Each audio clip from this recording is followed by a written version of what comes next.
I am disturbed by this. This is corporate greed at its worst, and it is on the backs of the taxpayer.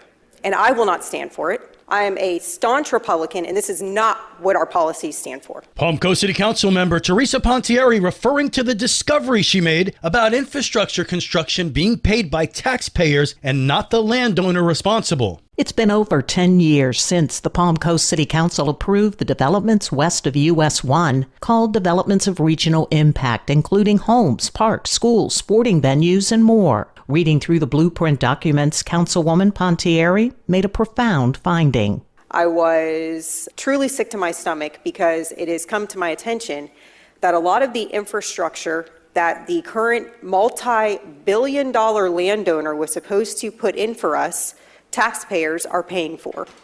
And they are paying for it in the form of state appropriations.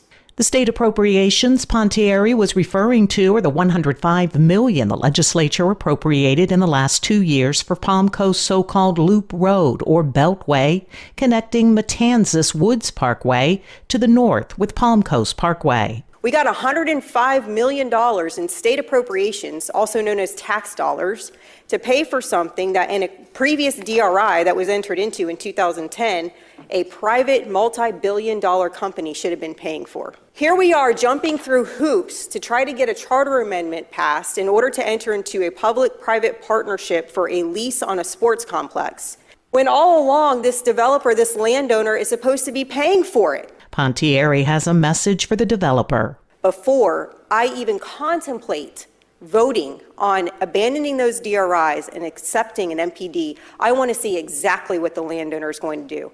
Palm Coast City Councilwoman Teresa Pontieri. For Flagler's Local Morning News, I'm Karen Johnson. Good morning, Flagler County. I'm Rich Carroll. You're listening to Flagler's Morning News on Thursday, September 5th.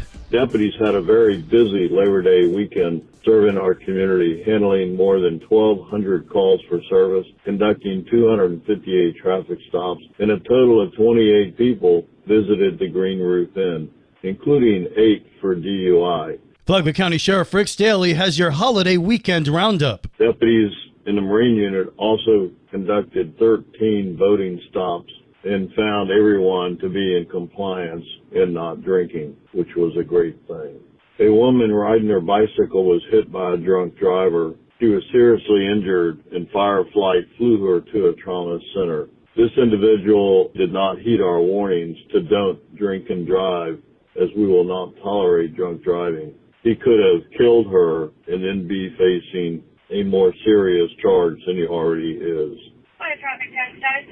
The suspect decided to get up in a hot attic trying to hide from deputies that were looking for him on a warrant for violation of probation. He finally decided to give up after spending about 20 minutes in the attic. He came down somewhat dehydrated, went to the hospital to be treated, and still went to the Sheriff Perry Hall inmate detention facility. Hope he enjoyed his sauna in the attic. And finally, a disturbance at the movie theater resulted in a female being arrested for domestic violence and also obstruction of justice and disorderly intoxication. Unfortunately for other moviegoers, they came to watch a movie but instead saw a real-life domestic violence play out in a very public manner. Thank you to those that called so we could intervene before it became more serious. Great job by all our deputies on a very busy Labor Day weekend.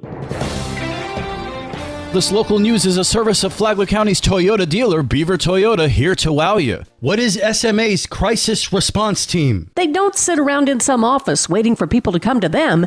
Angie Hardy is with the crisis response team. She said on a recent episode of Lifeline that they can meet people where they are. We can meet with people that call for services at their homes. We can, wherever they want to meet, out on the street, just wherever they're most comfortable meeting with the crisis counselor. Hardy said that keeping a person in a comfortable place and letting them know that help has arrived can calm the situation. You can listen to Lifeline here on WNZF Saturday mornings at 9, anytime on the Flagler radio app. From the WNZF newsroom, I'm Deb Albertson.